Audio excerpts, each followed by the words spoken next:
Xin chào các bạn đã quay trở lại với kênh YouTube Ông Kính Đọc Truyện TV. Sau đây tôi xin đọc tiếp truyện Kiếm Đạo Độc Tôn tập 27 với tựa đề Huyền Hậu. Xin mời các bạn chú ý lắng nghe. Nhưng cho dù như vậy, hạt vĩ ma lang vẫn từ từ áp sát, chỉ là biên độ nhỏ hơn một chút. Hai người một đuổi một chạy, không hay không biết tiến sâu vào sơn mạch yên tĩnh, bốn phía im ắng tĩnh mịch. Con hạt vĩ ma lang đuổi sau lưng hình như có chút sợ hãi, tốc độ truy đuổi chậm đi không ít, cái đầu lớn thỉnh thoảng lại ngó nghiêng quan sát. Đột nhiên một khối hắc ảnh khổng lồ từ bụi cỏ bên cạnh chui ra, chỉ một cắn đã ngoạm trúng cổ con hạt vĩ ma lang. Bởi vì tốc độ quá nhanh, thân thể ngã lăn xuống đất, văng xa hơn 10 mét mới dừng lại. Hạt vĩ ma lang ra sức giãy giụa, đồng thời phát ra những tiếng gào thét sợ hãi. Nhưng có thể làm được gì? Hắc ảnh cường đại hơn hạt vĩ ma lang rất nhiều, chỉ cần một chảo đã đủ đập vỡ đầu đối phương, huyết dịch văng khắp nơi. Diệp Trần quay đầu vừa hay chạm đúng ánh mắt hắc ảnh, hai con mắt huyết hồng còn sắc hơn dao, tà ác vạn phần. Yêu thú cấp 4, xích huyết tà thú. Diệp Trần kêu khổ vạn phần, không ngờ vừa loại bỏ được một con hạt vĩ ma lang lại đụng phải một con xích huyết tà thú cường đại hơn. Nghiêm trọng hơn là hắn đã lạc đường, cũng không biết có phải đã vào sâu trong sơn mạch yên tĩnh hay không.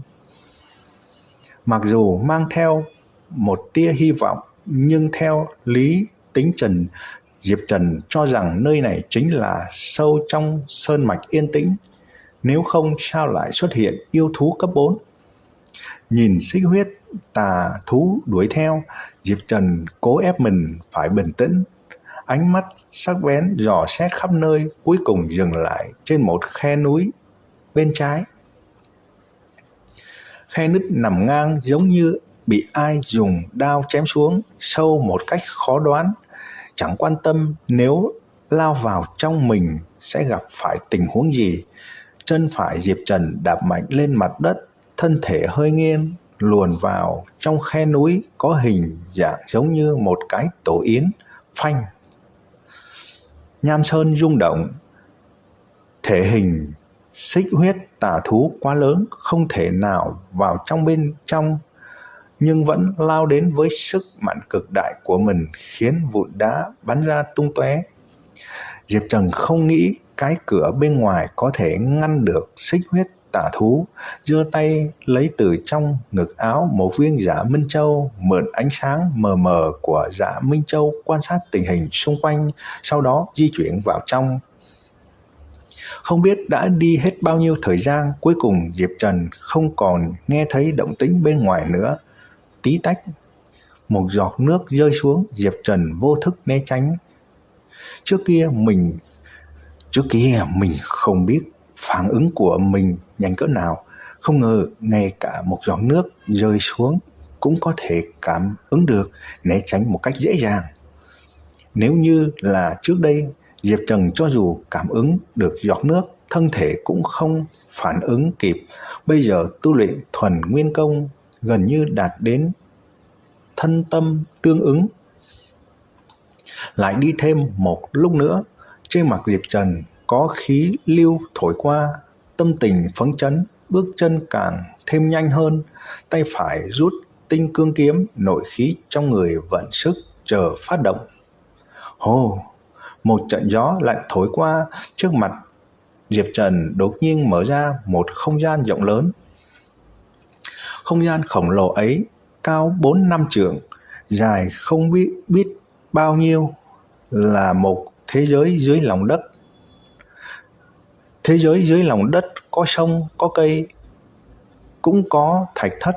Bên ngoài thạch thất là thạch đình, bên trong bày một bàn đá và 4 chiếc ghế đá. Không lẽ có người sống ở đây? Diệp Trần kinh nghi bất định, vốn tưởng tìm được lối ra, ai ngờ lại xuống lòng đất. Rầm rầm, dòng sông bọt nước văng khắp nơi, giống như hồ nuôi cá, thỉnh thoảng lại có tiếng nước vỗ bờ. Cây cối thì cổ quái, không giống như cây cối ở trên mặt đất. Cành cây màu xám trông như nham thạch, chỉ trơ trụi mười mấy phiến đá xám ngắt, sinh cơ nội liễm. Không dám khinh thường, Diệp Trần đi tới chỗ thạch thất. Có ai không? Đứng ngoài cửa thạch thất, Diệp Trần cao giọng nói. Gọi liền mấy lần cũng không có ai trả lời. Diệp Trần hít một hơi thật sâu, đẩy cửa bước vào. Thạch thất không lớn, dài rộng chỉ khoảng 1 trượng, bốn phía bức tường khảm đầy những miếng quang thạch lớn bằng trái long nhãn, dùng để chiếu sáng không gian bên trong.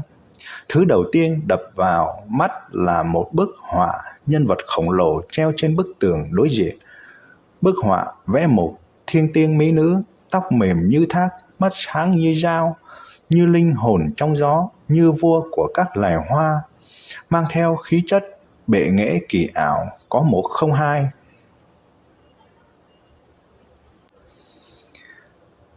Góc dưới bên phải bức họa đều hai chữ Huyền Hậu. Nhìn thấy cái tên này, Diệp Trần giật mình thảng thốt, là Huyền Hậu. Chân linh đại lục cường giả vô số, nhưng quân lâm thiên hạ chân chính chỉ được mấy người như Hư Hoàng, Tà Vương, Long Vương và Huyền Hậu. Thân là người phụ nữ duy nhất trong số các nhân vật tuyệt đỉnh, cuộc đời Huyền Hậu có thể nói là một truyền kỳ. 11 tuổi trở thành võ giả ngưng chân cảnh, 14 tuổi đạt tới bão nguyên cảnh, 18 tuổi tinh cực cảnh, 25 tuổi linh hải cảnh, 35 tuổi vượt qua sinh tử huyền quan, trở thành cường giả sinh tử cảnh trẻ nhất trong 1000 năm qua, thực lực không thiên địa triệt, được tôn xưng là Huyền Hậu. Huyền Hậu mạnh cỡ nào không ai biết. Có người nói nằm trong danh sách ngũ cường, có người nói yếu hơn Tả Vương, Long Vương, có người nói chỉ thua Hư Hoàng, còn có người nói thiên hạ đệ nhất. Thần quỷ khó đoán, đã chạm đến biên giới thiên đạo. Đương nhiên tất cả đều là suy đoán, nhưng không thể phủ nhận, Huyền Hậu đúng là đã đạt đến cảnh giới không thể tưởng tượng. Từng cách 100 dặm đánh chết tam đại tà phái tông sư, một chưởng đánh thủng địa mạch, làm cho Hỏa Sơn bạo phát, cải biến môi trường địa lý, chuyển sơn môn của mình ra ngoài vạn dặm. Chuyện này một tiểu tử vô danh như Diệp Trần cũng được nghe qua. Cẩn thận quan sát bức họa, Diệp Trần phát hiện nhìn thế nào cũng không rõ mặt Huyền Hậu. Giống như người vẽ không thể miêu tả dung mạo Huyền Hậu, chỉ còn cách mơ hồ hóa nó, tạo ra một vẻ đẹp mông lung xa vời. Một lúc sau, Diệp Trần mới thu ánh mắt, trong lòng sản sinh nghi vấn. Người sống ở đây là ai? Sao lại có bức họa Huyền Hậu? Phải biết Huyền Hậu quân lâm thiên hạ đã 10 mấy năm. Người có tư cách gặp nàng không nhiều, từ vết mực trên bức họa có thể thấy thời gian vẽ không quá 10 năm. Ngoài ra, chủ nhân thạch thất đang ở đâu? Bảo tồn bức họa một cách hoàn mỹ rồi treo trên tường, chứng tỏ phải rất coi trọng nó, đi xa nên mang theo mới đúng. Ồ, đây là cái gì? Diệp Trần dừng ánh mắt. Ở giữa phòng, nơi đó có một vết cháy xám.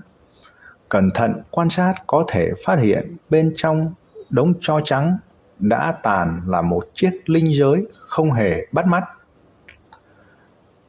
Giơ tay nhặt nó lên, Diệp Trần dùng tay áo lau lau, trong lòng nhẫn thanh u có khắc 2 chữ cổ trung phẩm. Diệp Trần đầu tiên ngạc nhiên, sau đó chuyển sang cuồng hỉ. Chiếc nhẫn không bắt mắt này chính là linh giới chữ vật. Các bạn vừa nghe xong truyện Kiếm Đạo Độc Tôn tập 27 với tựa đề Huyền Hậu. Ở video tiếp theo, tôi xin đọc tiếp truyện Kiếm Đạo Độc Tôn tập 28 với tựa đề Quái Ngư. Xin mời các bạn chú ý lắng nghe. Xin chào và hẹn gặp lại các bạn.